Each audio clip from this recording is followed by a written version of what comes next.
everyone. Welcome to The Path of Me. I'm your host, Wendy Hutchinson, and I am interviewing the most handsome Darrel Davenport. Thank you. The owner of DLD Imports here in Houston, Texas, and he's got quite a story to tell.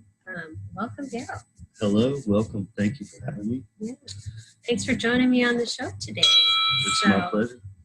I was curious. I know you're born here in Texas. Right here in Houston. And I'm just interested in finding out how you got into this import-export business and just kind of how the unfolding of your life has taken place. That is a big subject. I'm in the import business. It's a family business.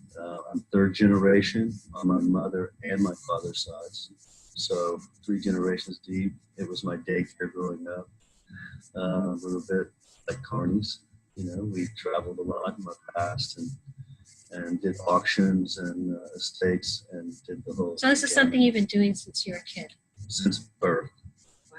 Yeah. Wow. And I know you're super creative, so the cool thing is you repurpose and refurbish a lot of stuff, which is awesome. I did get blessed with that. I have that talent somewhat. I have my own. I would say you're pretty talented. You're being so humble. You got some It's awesome stuff in it's here. It's part of my growth. Yeah, we're actually in the shop right now, so you can see some of his Yeah. masterpieces. Yeah, I drove up to his. Very good. Yeah. So yeah, I'm actually now. Well, I'm downsizing now and moving and starting again and reinventing myself, as you well know. Mm-hmm. And it's all just. And we'll get to that. Oh yeah. We'll get to that. But in the meantime, somewhere between then and now, you managed to find me. But before that, have a beautiful family. Tell me a little bit about your family. Oh my gosh, yes. I come from not such a large family. I have a brother and I had a sister. She's no longer with us. And I had a stepfather. I was lucky enough to have 2 dads. And they were perfect yin and yang. So you got a little bit of both. Yeah, what one lacked, the other one made up with, and then some, and then vice versa as well. So that was a blessing. And I myself have 6 children. 6 kids. With multiple women. Ooh, yes. There's a story there. Yeah, that's a whole show. Trust me. We'll say that one for another time, Yes, but anyway, it's been an evolution. It has. It's been a fun, wild roller coaster of a ride. Now, what are the ages of your kids? My children are from 26 to 10. Wow. And I also have a grandson now. Congratulations. A 3-year-old grandson. That's quite a gap, man. Yeah, it is. Wait, do you have twins? No, I have Irish twins. Okay. You're busy. Yes, and I kind of did that. The boys are older and they're, 3 years apart, so I did space that a little better. But I love to love, and I have been blessed. So you've traveled all over the world collecting Pretty much. import Art, antiques, all the way down to used furniture at times. I save all those little poor things that are meant to sit to the dump. They're meant to go. And you repurpose them and I resurrect recycle them. And that's really the core of like my connection with soul, source, and meditation. So don't you think it's kind of like that whole creation It all thing works together. unlocks a whole bunch of stuff? It does. I really enjoy the work with my hands and building and restoring and all of that. You see the beautiful stuff underneath the paint, and you see how wonderful the wood looks when you get it all bright and shiny. When I first came, you had all these gigantic opera props. Yes, and I still have a few. So if you want to buy opera props, Darrel, DLD Imports, is your man here in Houston, Texas. Perfect for a store. Perfect for a retail store. Yeah. I have everything from, right at the moment, I have even theater props that of military tanks.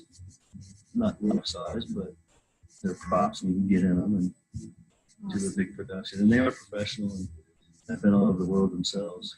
It's professional stuff done by the different operas around the country. So your whole career has pretty much been this business. Yes, every bit of it. Every now and then, growing. Of course, I did it since birth, basically. So it's in your blood. It is. As soon as I could operate a tool, it was handed to me. Awesome. Get busy, boy. Get out there. Yeah, Make some shit. Sell some stuff. I used to work for Coca-Cola's and lunch, of course. Well, there you go. That's a pretty good gig if you're 8 years old. Yeah, I stayed busy. All the Coke you can drink. I even got fat. I was a fat kid. I don't believe it. I worked hard. Oh my God. So you've kind of been on this journey of awakening. And just tell me where that began. Well, really, it has always been there.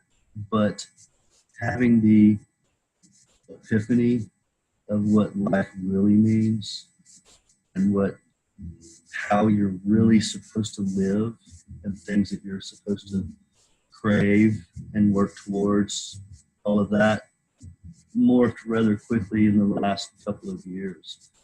What was kind of the beginning or the catalyst for that? For me, honestly, I've thought about that, and you and I have talked about that, and I've talked with others, and it, for me personally, it was coming, but it took a real. Was there like a crazy event that happened, or a life-changing thing happened? My second divorce, and having to start over again at almost 50. 46. That was just a traumatic experience. Really made me push a reset button. I came to the point where I said, I'm done. I'm done living the way that I was living. There is more to this life, and there is happiness available. I know it deep down inside. It was just bubbling to come out. You had to go through all of these you have to jump through the experiences hoops and recycle and go round and round and make the same mistakes and then learning these lessons. Deep. You're right. And lucky for me, I didn't have to, get locked up or make such terrible mistakes to where it takes a while to dig out or whatever. But I've been fortunate, and I have guidance from the other side, and I believe that with all of my soul, all of my heart. I know it to be a fact. So your divorce kind of got you to start thinking about your life differently.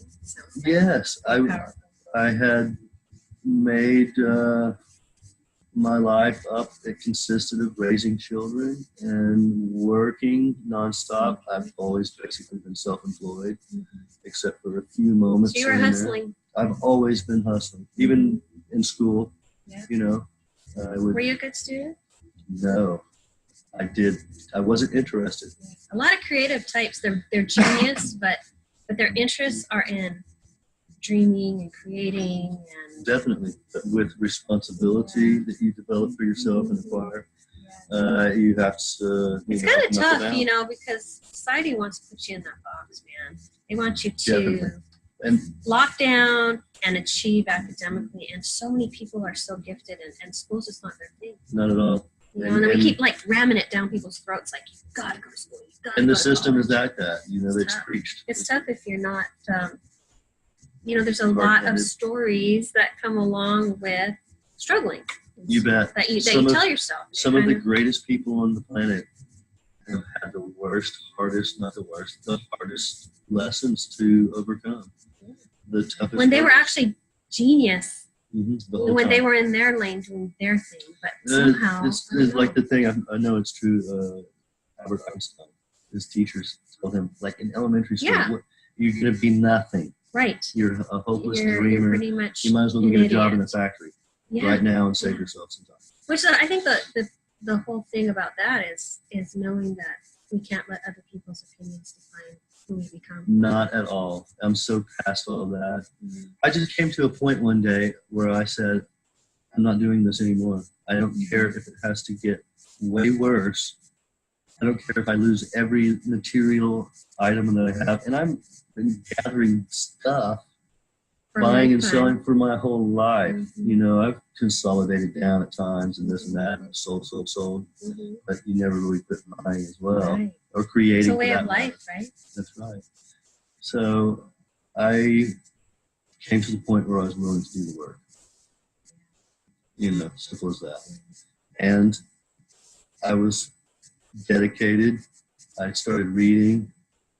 You make one positive move towards that future, towards that consciousness, and you get a result. And then it inspires you. And then you do another, and another, and another. One step at a time. That's right. I, you know, changed my diet at the very beginning. What inspired you to do that? It was all coming together with starting over with my life. I started over with every aspect. Complete reset. I stripped myself down. And I realized I had only one direction to go. I knew deep down, I knew subconsciously, you know, you shouldn't smoke, you shouldn't drink, you know, too much, everything in moderation, la, la, la. But, you know, you get wrapped up in cycles, you get hanging around the people that you just encourage the behaviors. Develop new habits, really. So what I decided to do was develop new habits, but positive habits. So it was a conscious decision. It was a very conscious decision, and I used my willpower. Yeah, how was the unfolding of that for you? That must have been. That was tough. No, it really wasn't, because no. You made your mind up. I had made my mind up to that point. You were determined. I was so hungry for the change that it was inevitable that I was going to see positive. So are you like vegan now? Or I am. I'm vegan. I stopped eating meat August 8th of last year. But let's see, May 1st, no sugars, no sweeteners, no water with fluoride, and no processed foods. That was May 1st of last year. And so... how do you feel immediately, after that? How did you feel after I was starving to death for the first month. I would have bitten you, but I like you so much. But I was really hungry, but I focused and I laughed about it. You know, I'd lay down at night to go to sleep. And I'm curious, why vegan versus vegetarian? I heard, there's so many diets, right? So many different ways of eating. Yes, what was it about the vegan thing? I was always conscious of health, even though I didn't actually portray that always. Right. But, you know, I could live on cigarettes and coffee for days and not eat and travel and buy and sell, and, you know. And I just, you know, made up my mind that, okay, I'm going to set certain things in motion. And one of them was to go towards being a vegan. But gently, yes, exactly. So but it wasn't this trauma. Yeah, so it wasn't everything at once. But the first week, okay, there's no sugar and stuff. That was easy, basically. No processed foods. That was a little bit hard because you get in the habit of eating, not cruddy fast food. But maybe stuff you can grab on the go. It was more like that, what do they call it, like a paleo diet or something, but just what you can pick up and wash off and eat. Right. So I really started getting into vegetables, and I really kept open about it. I'm part of my growth was from the very beginning is to be living in the now, right now. That's huge. Yeah. Dude. And that's huge. Like not many people do that. That's the biggest, one of the most important things you can do from the beginning. Yeah. It's just you're gonna mess up constantly, you know, but it takes like 30 days to create a habit. And to break one as well. So after 30 days, really you're there. I learned to enjoy and appreciate what a carrot tastes like. It's a mayo. Plus, I stopped all medicines. There was medicine. I lived with heartburn for decades. Now, did your diet change affect the heartburn? Definitely. 100%. Within 1 week, I ran out of like heartburn pills, and I took 2 different over-the-counters, you know, regularly because I, you know, cash paid no insurance, blah, blah, blah. So I just kind of fixed it with diet, and it's totally possible, and it is fast. You can do it quickly. Amazing. People with diabetics, they turn it around. So what diet were you on kind of when you solved that issue? I know you were transitioning. Just really just no processed foods. Like super okay, clean. and also no grease, no oil, no fried stuff. I really tried to steer away. Every now and then you cheat with some French fries and stuff, but don't kick yourself and all that. I have to tell you, a week after doing the water, no fluoride in the water, there was a profound fog that lifted off of me. Isn't that amazing? A fog of stupidity, of forgetfulness. Yes. So for people who don't know, fluoride really affects your pineal gland, or your third eye, which is it calcifies and it kind of blocks your connection. It does. Your connection to source, your connection to your higher self, your connection to your soul. That's right. It's kind of a dumbing down. It's in so many things. Our toothpaste, our water, shampoo, the deodorant. We don't even think stuff that absorbs directly into your skin. Yeah. So and same thing with the water that you shower with and drink. Right. So that was pivotal. Changing your water, changing your diet. So Darrel, tell me a little bit about. You said there was a study or something with the fluoride, with the water. Tell me about so I did a little bit of research. YouTube is wonderful if you utilize it right. Yeah. And I found out that they've done studies. People have always kind of implied it, but it's always been hushed. But the government finally did admit, I think in 2017, that fluoride, they labeled it as a neurotoxin. So yet did not remove it from our municipal water system. And that's why interestingly. that's why a lot of other countries don't allow it. Right. It's really, it's good for your teeth and da-da-da, but when you're a child, after a certain age, I even asked my dentist about it, about the same thing. Yeah, actually. You don't need it. And there has been incidents where children have died from too much fluoride, like they do the swooshing in the mouth and just too much. It's just, it would cause some kind of negative reaction. Well, if it's a neurotoxin, that makes sense. Perfect sense. Yeah, if they had, they've used it throughout history in wars, barrels of it at concentration camps and all that ugly stuff. Really? I had no idea. The Nazis used it a lot. Wow. And they would just powder form and sprinkle it on the food. What? And just dumb you down. Are you serious? Dumb you down. That's the whole name of the game. So wow, that's powerful. So that's just a drop in the bucket too. Right. The whole thing about eating well and eating stuff that's not so cooked. Eat raw stuff, raw veggies. Get all that prana, all that energy. It is a real thing. So how did you feel after you incorporated these? I felt like a new person. Well, my joints stopped hurting. Any extra weight? I got at one time too thin. I really saw great positive results, so I took it to the next level. Went deeper. Yeah, and deeper, which it takes some of that commitment. And tell me about how you felt mentally. Mentally clear as a bell, wide open, calmer, more relaxed, more conscious of all of my steps and movements. It went hand in hand with everything else I was trying. You've kind of been on this slow. Well, I wouldn't say slow. It's been kind of an accelerated path of awakening through all these changes. They started out gradually, and I think, for me too, when I was on the path, I didn't realize I was on a path at the time. I just knew that I wanted to be a better version of me. Exactly. And what did that entail? That I also made dietary changes. I started to read voraciously. Everything. I was just absorbing books, like motivational books, self-improvement books, spiritual books, religious books. It was like I couldn't get enough.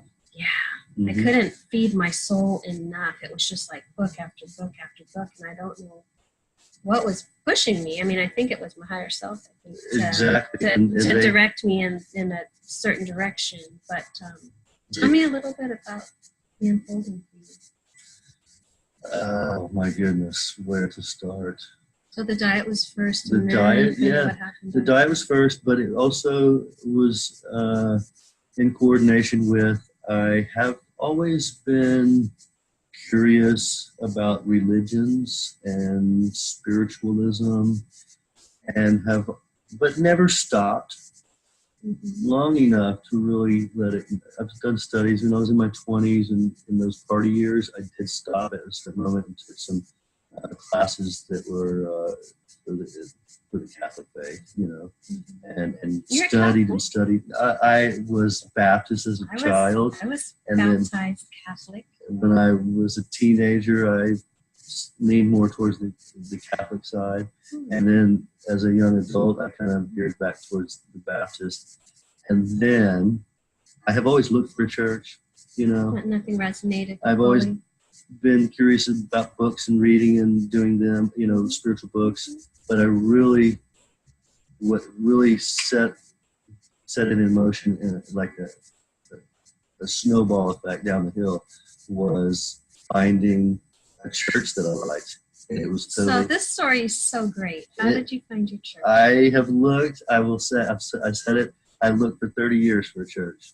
It's a long time. With both wives. It's a long time. With all the children, and I mean, there's been churches that I've got up and walked out of in the middle of it. What? Yes, ma'am. Yes, ma'am. I'm serious about it. You know what resonated and what didn't. You bet. I wasn't wasting my time, and I was out exercising with the diet and everything. I felt more energy. Even lately, we've been talking, and we have time to get into it about the last few days, the last week. But I have had so much energy. I was riding my bike, getting some pedal time in, making a good sweat, and it was on Sunday. Well, okay, I'm getting ahead of myself. I hurt my back, and I was in bed for 2 weeks. So my son hooked up one of those gaming machines that the kids use so that I could pipe in the internet to my television.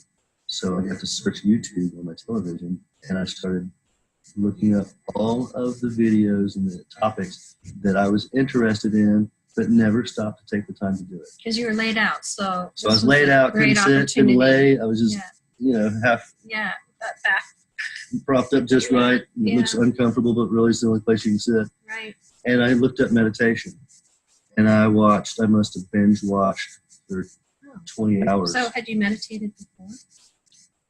I had toyed with I would just say no. I didn't know. But it clearly was on your radar because it really was something that I was really interested in, yes.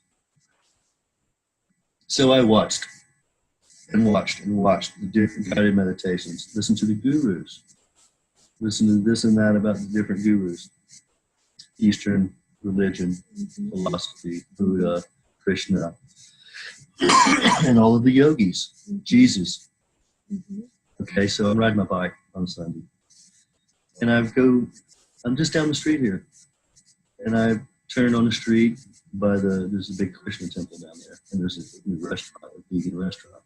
So I was checking it out. I was getting up the gumption to go into the big Krishna temple to eat their food. Right. Get some fresh culture. Yeah. And the service was about to start, so I followed these stick in the ground signs that were advertising meditation, right? So, and it just happened. It unfolded for me. This is literally, so incredible. Literally a few days into me doing all this research. Right. So I looked up, followed right to the church. Literally to the front door. And they were kind of filing in, and I just stepped off. And it was the right time, like this thing was just starting. It was just starting. It was like 3 minutes before it started. So I just laid my bike on the ground, right out front, like a dummy, for people to walk around. And I was so inquisitive. And they invited me right in. I went through the service, and it was like knocking a home run. Just what you needed to hear at the time. It really was exactly what I needed to hear. It wasn't overly fussy. There wasn't an extra celebration going on that made you go, whoa. Isn't that amazing how life from there, you just follow the prompts.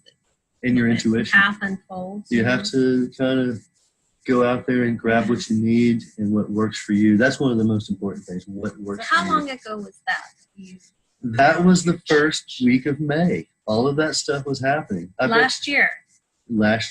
That was a big, pivotal time in your life. It was. It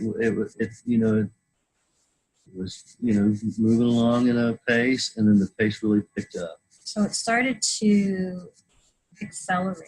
your journey started to accelerate, because I think the more open you were and more in touch with your intuition or guidance, internal guidance, what to do and where to go, and following that. I was following You just kept getting led down this path. Exactly.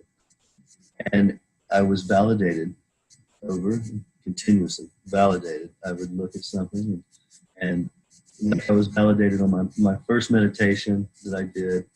I watched a bunch of videos, and then I decided I'd get all quiet and figure out, what I expected.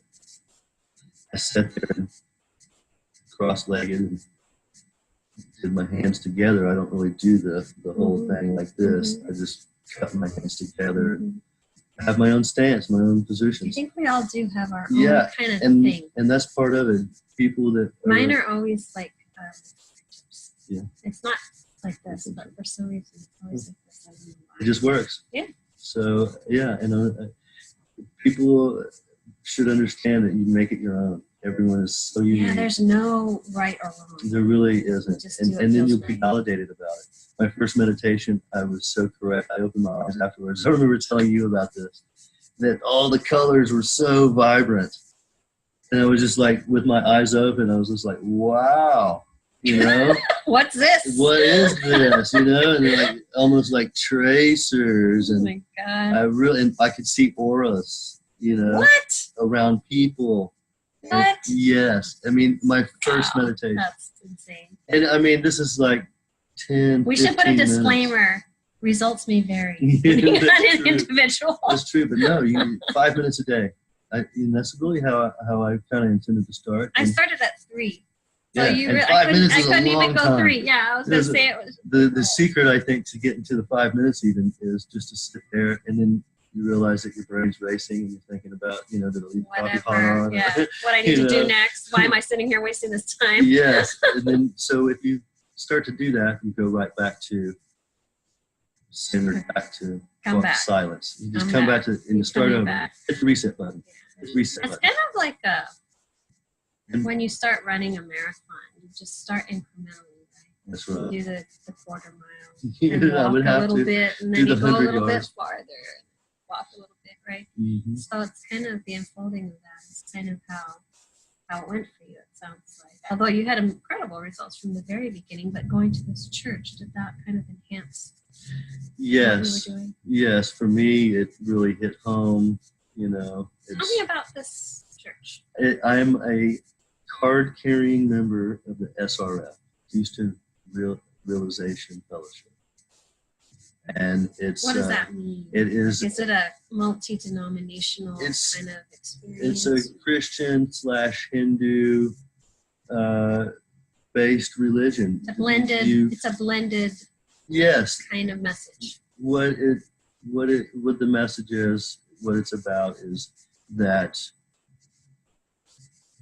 it teaches you the ways of the yogi. You read a verse of the Bible, the service will be about a certain topic.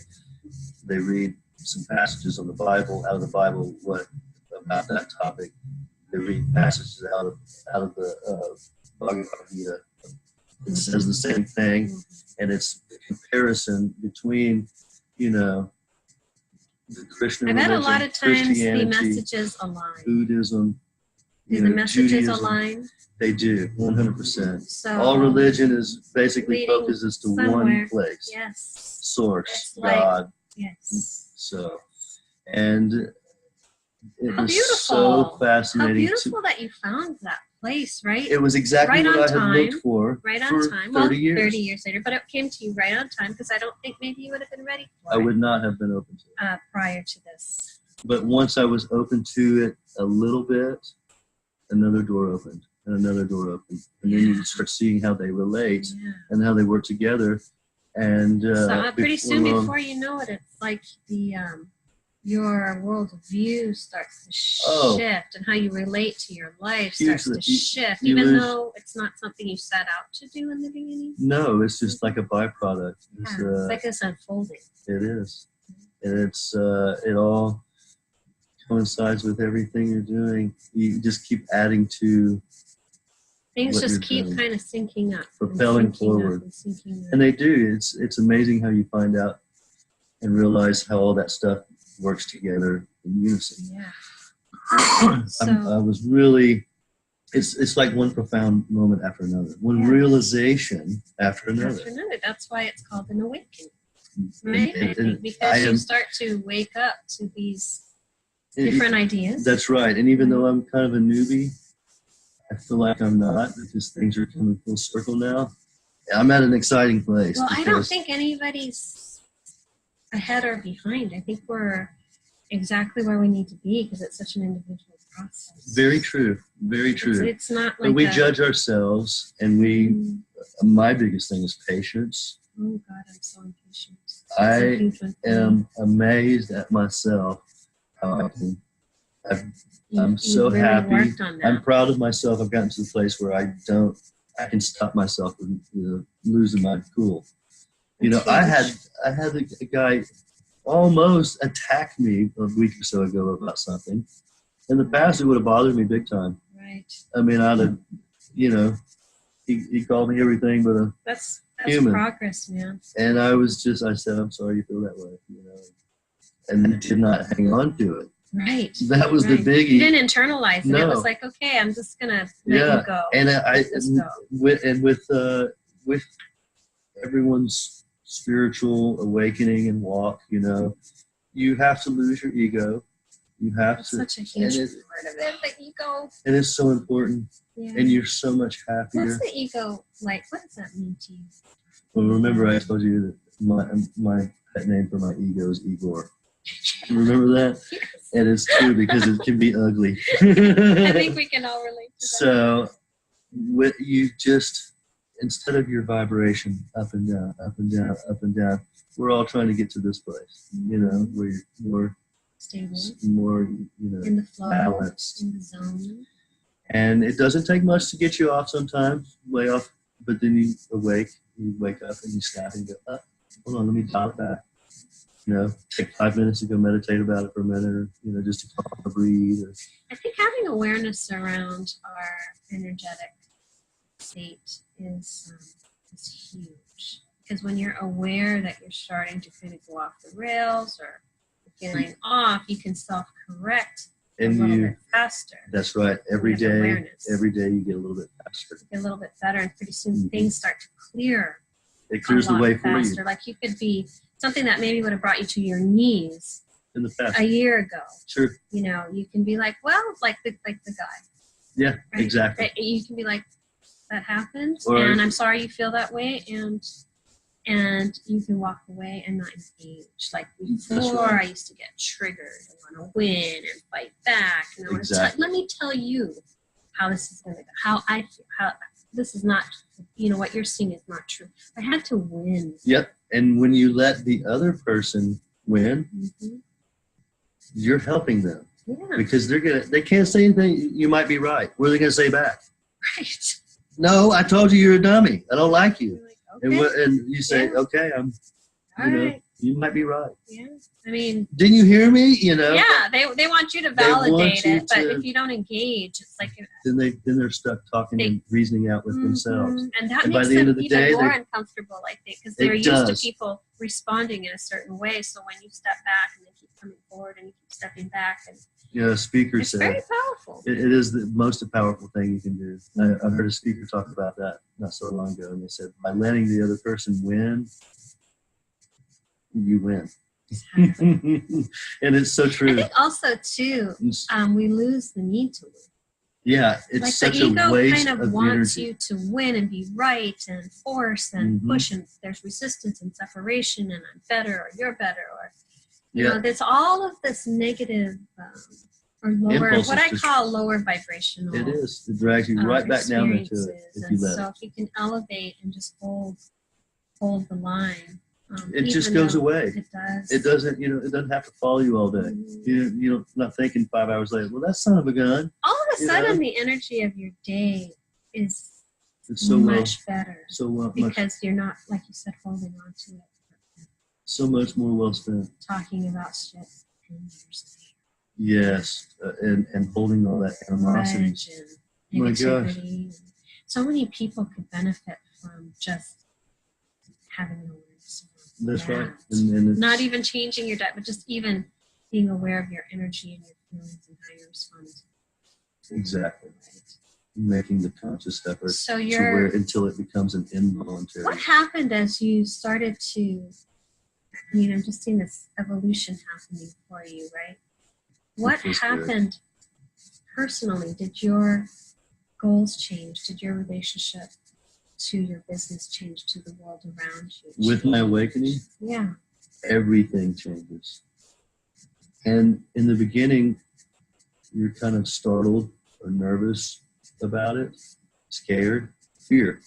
There's fear. Yeah. Like, what does this mean? When you get rid of the ego and you get rid of having to be right and having to produce this facade for everyone else, or you catch the best on Facebook and whatever it may be. Right. When you let all that stuff go and it's really it's go. It's kind of freeing, isn't it? Do you feel lighter? Freeing. Like I feel like as we release things, you're not trapped with all of that stuff. It's not weighing you down. Not at all. No. So when did I meet you? You met me. When did we meet? It wasn't that long ago. No, it was beginning of the year, maybe, or something like that. Maybe September, October. Maybe it was right after the last round top, October, because it's been torn up in here. Yeah, it kind of was. And you just came in out of the blue on the moon. No. How did I? So Darrel that is a friend, Carrie Walker, who is the host of the Joyride Show. Well, Carrie Walker and Tiffany Williams. The Metaphysical Moms. Metaphysical Moms. Check them out on YouTube. Their show's called The Joyride Show. So both Darrel and I have been guests at different times talking about our journeys on The Joyride Show. And Carrie had been talking about Darrel, and she's like, you need to meet Darrel. She kept telling me, he's got all kinds of stuff going on. You should probably meet him. I'm an energy practitioner. And one day I thought, I'm just going to drive on over to Darrel's place and check this dude out. And I'm glad you listened to that intuitive thought. And the rest is history. That's right, because since my first appointment with you, things have nothing but accelerated. Yeah. Like 100 miles an hour. I was just cruising down the road, and then I met you, and it was like poured it. Yeah. Pedal to the metal. You're like, hold on, man. In fact, I think I told you that. Yeah, I was like, did. Darrel, you better hold on tight. Hold on, because your journey is gonna take off. Mm-hmm. And it really did. It really did. Shifted. So, what were some of the things that you had? First, Darrel came and he had a no-touch session with me. That's right. And it was a great session, and you had a lot of visuals and experiences with that. That's right. And then I had, you wouldn't let me do the hands-on. The recalibration, the full meal deal.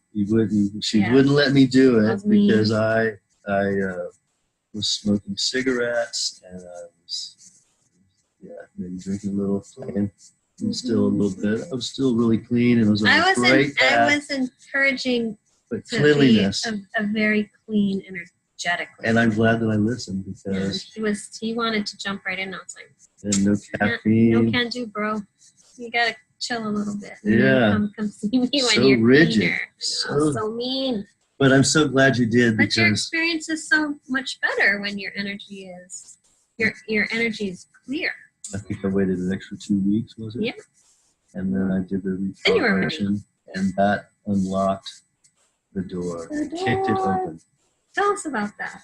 Well, that was really something that was really profound for me in the whole spiritual tea leaf. Now, I have the gifts. I see things. I see a lot of people that have gone on to the other side. We should talk about that. We should do that. That's a whole show. Let's touch on that real briefly. Okay, my business that I'm in, I'm always dealing with dead people's stuff. It's all heirloom stuff. And since I was a kid, I've always seen manifestations of, I've always ghosts, apparitions, ghosts. Yeah, yeah. And sometimes it's just a blip. Did it freak you out when I was a child? Yes. Or did you just accept it like normal? It was a gradual thing. It was kind of, to me, people weren't really open to it when I was a kid. Did the energies try to interact with you, or you just had an awareness of them? As a child, I was just aware of it, and they would scare you because It'd be boom in front of you or walk by you or, and I've had. Did you have anybody to talk to about that, or did you just internalize it? I did. My mother shares that some. Okay, so she she was really my go-to person for that forever. But even, traveling, she and I have seen things together at the same time. That's happened. I had a business partner when I was like 20 years old. That it was the best I've had up until about a year or two ago, where the apparition stood there and interacted for like 2 seconds, 2.5 seconds, which is a long time, and ghost time. Like what? I had a refinishing business that I had bought from my grandmother when she decided to retire. It was the one that was my daycare growing up, and I bought it from her with a guy when I was 19, 20 years old for $10,000. I'm impressed you could scrape that money together. Well, that's why I had to have a partner. 20 years old still. So I was a starving artist in those days. Yeah. But that building had been several different things in this little lifetime. In Spring Branch, here in Houston. And at one time it was a little Hispanic cantina. There was an automotive garage and some other stuff. But it was like 9:30 at night, maybe 10. He and I, my partner and I, were working together, and we were like, thinking back when I tell the story, it's hilarious because we were like two monkeys trying to hold this little cabinet together. We were both using both hands, our knees, our feet, to try and get some screws started, and we were exhausted from working all day. We were both sitting there. It's dark. We both saw a movement and looked up at the same time from focusing on what we were doing. And there was a Hispanic man standing there, fully materialized. It had black blue jeans on. That's how clear he was. Black blue jeans, dress shoes that were nice, so he looked shiny. Like he was a solid human standing there. So it scared Not just like you could see through. No, not energy. like that. He was very solid and his presented. Yeah, this was like way early 90s, and this guy had a royal blue sweatshirt on, long sleeve sweatshirt, royal blue, like a Target special, Kmart special. Black hair, kind of pompadourish for that time, like the 70s. Right. And he just stood there, had a mustache, good looking dude. Stood there and looked at us and stared at us and didn't say anything. And then he turned and made a movement to walk, to take a step, and he just went in black smoke and dematerialized. And I'm thinking it happened all those years. But you both saw it. We both saw it, which is and my partner. Did he scream? Screamed like a woman. Threw the tools down, got up and grabbed his keys off the desk right there and ran out the door. Peace out. Left his cigarette burning in the ashtray. I'm out. And he was gone Indian. Oh my God. That guy, he left me there with the doors all open. Oh my God. And all of this. And what did you do? I made all the hair on my body stood up, and I was just like, what in the world? And basically there was a grimy white wall behind him, and it was just amazing. And that was just one example. I mean, there's many, I'm sure. 100 or so different. You should tell the story about that one that was crossing in front of your car. That's so crazy. That's my second favorite. We might as well tell that story while we're on the topic. Okay, so that was right here on this property, and it was in June, 2 years ago, June, and I had my daughter with me. She was 7, at the time. We were going somewhere. It was 3 o'clock in the afternoon. Hot June. Boiling hot day, sweating, just standing there. So I guess we were going for food or something. And I have a bad habit about pulling out to the edge of the driveway here by the street and pulling way out with my nose sticking over the line to look around the trees, the little bushes or whatever, to see about the traffic coming and going. So, and they've added a bike lane in the last 5 years or so, 6, 7 years. So I really became more aware of, hey, dummy. Every time I do it, I pull out the capacity and I'm like, sliding up to the habit, big time, and leaning, looking, and then going, blasting off out into the intersection. It's getting pretty busy. Anyway, so I had my daughter with me. I drove out to the end, stuck my nose over the side, over the line a little bit. I was looking, I'm thinking in my brain, Davenport, you better watch it. One day you're going to pop somebody riding on their bicycle going by. I look to my right and I look to my left as I'm slowing down to a stop. Look to my left, and as I'm looking back to my right again, I notice movement right to my vehicle. As I'm looking, my daughter's in the passenger side. An apparition, a Hispanic, a young, beautiful Hispanic girl came. Not, I would say she's running, but she wasn't running. She just, just zoomed up to my van and just went bam on the window, and you could made the sound. And my daughter jumped, and she was looking as I was looking, so we both saw it, and it was, like I say, 2.5 seconds total. And that takes, especially in the heat, I would think that takes a lot of energy for them to manifest themselves. Mm-hmm. And she was pissed. She was mad at me. She was like, hey, I'm walking here. Asshole. You're going to run over somebody, which was exactly what I was warning. Thinking. And my daughter jumped and said, oh, that was weird, because by the time she got that out of her mouth, the girl was same thing, dematerializing and smoke in her hair. She was wearing a hoodie. It just kind of my daughter, I said, you're kidding me. You saw that? She said, yeah. I said, okay, tell me exactly what you saw.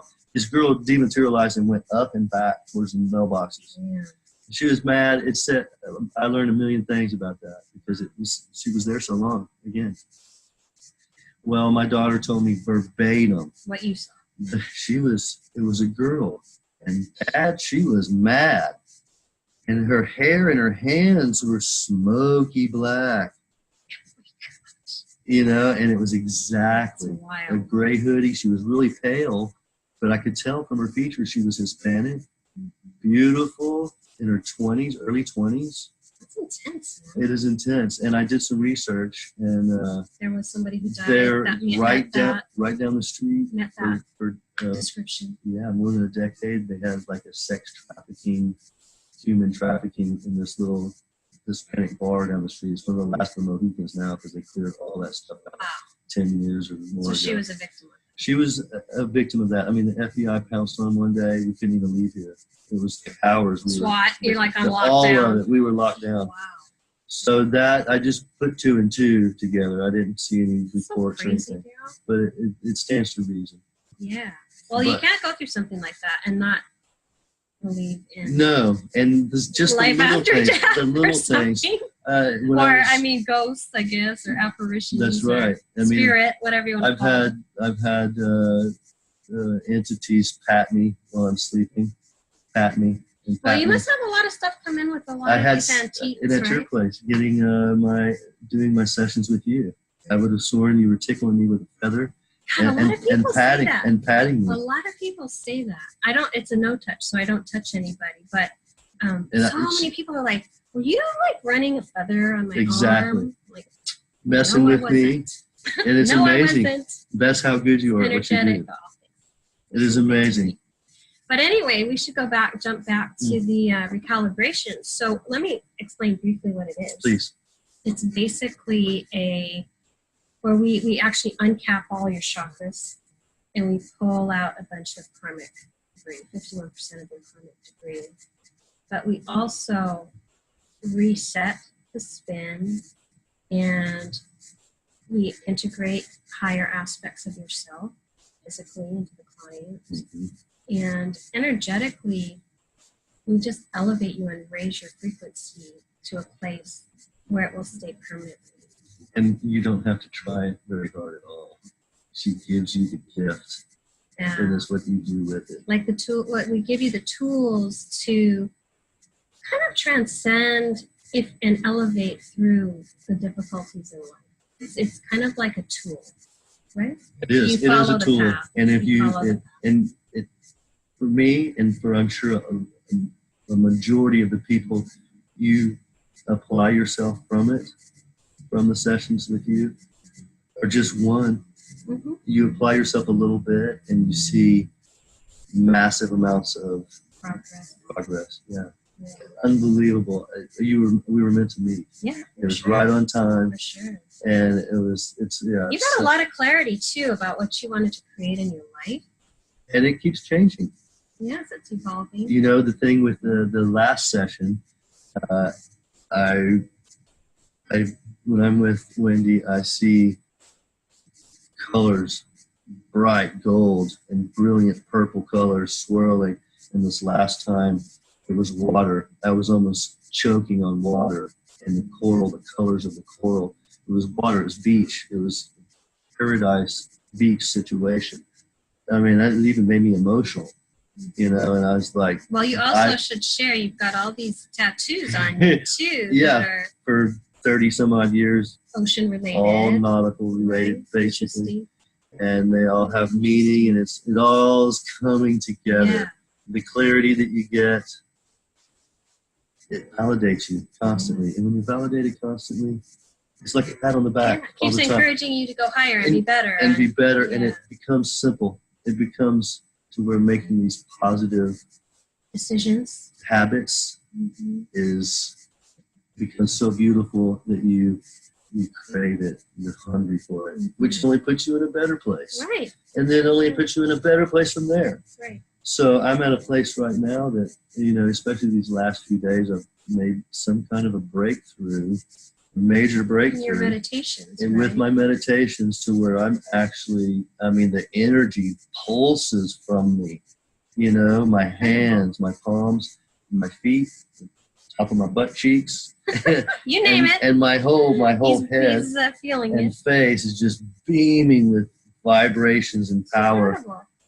Unbelievable, and it feels so good whenever you can stop off of it. You're so into it when you're doing it, you crave more. I did a 50-minute meditation last night, and that for me, that is major.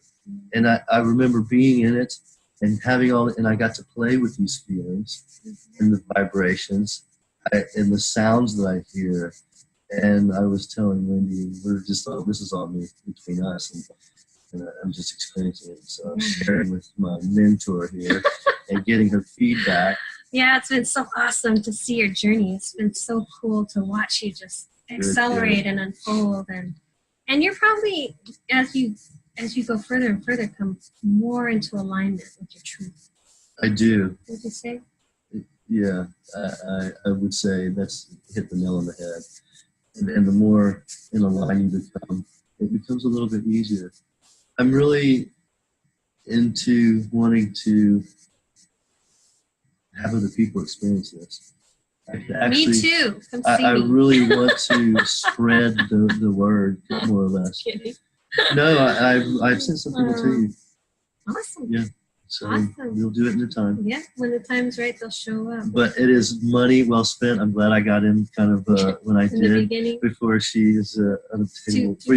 Before you have to plan an appointment a year in advance to see you. Well, we're not there yet. And it's $10,000. Yeah. But your life has really changed. I mean, I think you're also changing the relationships with all the people around you.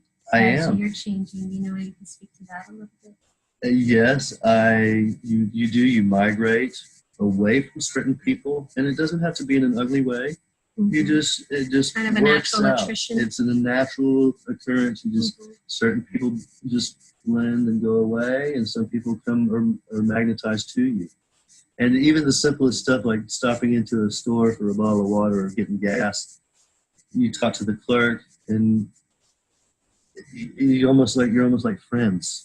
You know, you get bubbly well, and once you're recalibrated, you're always kind of. And you give off that vibe. You've got this vibe, this energy that's just kind of radiating out, and it's just really touching all the people you interact with, and whether you're aware of it or not. And you should be aware of it, because if you're, no matter what, it can really affect somebody's day or their life. Sometimes I try to see how many people I can make smile, just in public or go to the mall with the girls. Yeah. And I'll just try to, especially if somebody looks upset or they're getting mad about their food order or something, I kind of defuse them. I'm Yeah, just doing these little, yeah, and just sometimes you can just smile at somebody and change their whole demeanor, and that really gives me a good feeling. Sure. A year, 2 years ago, I was like, "What do you mean? Yeah, what are you talking about? Why would I waste my, energy on that?" But it's a natural, it's a great place involuntary. Why not? I would rather do that, than to be mundane and not care. Throw the money on the counter. Right. Well, I think every encounter with everybody is an opportunity for grace and love and an exchange of humanity. True. And you can't reach everybody. No. And you just have to not take on more than you can stand for the moment, because you got to be fixing. So what do you have next coming up for you? What's your? Oh my goodness, my whole life is changing so it's fast. Just shifting so I am fast. completely, when I was on with Carrie and Tiffany, I said to them, we talked about my business and stuff, and I said, well, I don't know, I may not want to do that one day. I was that open at that moment, and Carrie said, oh my gosh, no, what would we do if we couldn't come over there and sift through the treasures. Antiques and stuff. Yeah, and so I said, well, I'm always going to be meddling around in it because it's in my blood. But I had no clue of what would transpire. And today, I'm in the process right now of selling off this business, selling it out piece by piece, bit by bit. I'm leaving this property. I'm starting completely over. I'm selling off all my personal stuff. Anything that nothing really means. I don't need the material things. Kind of lost the attachment to the stuff. And in losing attachment to the material things, when that last divorce, I gave all the cars away except for my van, my work van. Yeah. And I just, it was like a cleansing. And it's my kids. You take this one, you take this one. Sometimes when you release things, it really it frees you. Yeah, there's a sense of freedom that comes from that. Not just physical freedom of releasing it, but there's like an emotional freedom. It starts out, for me, it started out as a physical, I've got rid of that storage unit. I got rid of that storage unit. Do you feel lighter? Because you just like, I feel so light, I can levitate almost. Yeah. And the more that I let go of, the better I feel. Yeah. So, when I'm done, I will literally have everything you need. Everything I need. I don't have any debt. I'm just liquid. I can just walk. Right. However, I do have 6 kids to keep up with. There's that detail. But I'm starting over, but I'm not worried. Right. It's all going to work out. It's going to work out. It's all going to work out. And I know, I don't have a problem buying my stuff, and we all kind of get down and mopey, but then you just snap out of it and you're like, wait a minute, hit the reset button. Yeah. Do you have any parting words? We're going to wrap this up, but you've come so far. Yeah, thank you. And you're in this evolution of your life to get to this place. I honor you. Well, thank you. It means the world to me. Such a powerful place that you're walking in now. And you have such a big part in all of this. And I surely plan to know you Well, we're not forever. going anywhere. We're soul friends for life now. That's right, and my probably tribe. beyond. You're a member of my tribe. Yeah. I would say stay on, look into all of this, stay on the path, get comfortable, don't kick yourself whenever you be kind. Whenever you start judging yourself, don't, because it really doesn't help. Worry. Right. I saw something on the other day, a guy said, are you worried? And this guy was facing death. And the guy said, you think it would help? And he said it in such a way, it's like, it doesn't help you one damn bit to worry. Let it go. Yeah. So that's the most important thing I can say. It's just roll with the flow. Well, it's been so awesome having you on the show today. It has been Darrel. wonderful. We could do this 10 more times. Yeah, and we might. We just might. Let's do it. So for all of you watching, thank you for joining us today. I hope you subscribe, like, and share. And I will put all of Darrel's contact information. And if you're interested in coming and checking out his liquidation sale, come on down. And also, I just want to thank you for being a part of this. And definitely come see Wendy. Oh, I didn't pay him. Do a session with her because it will change your life. But we'll put all the contact information at the end of this video. And I hope you guys are all kind to yourself. And I want to know that I love y'all. Thank you.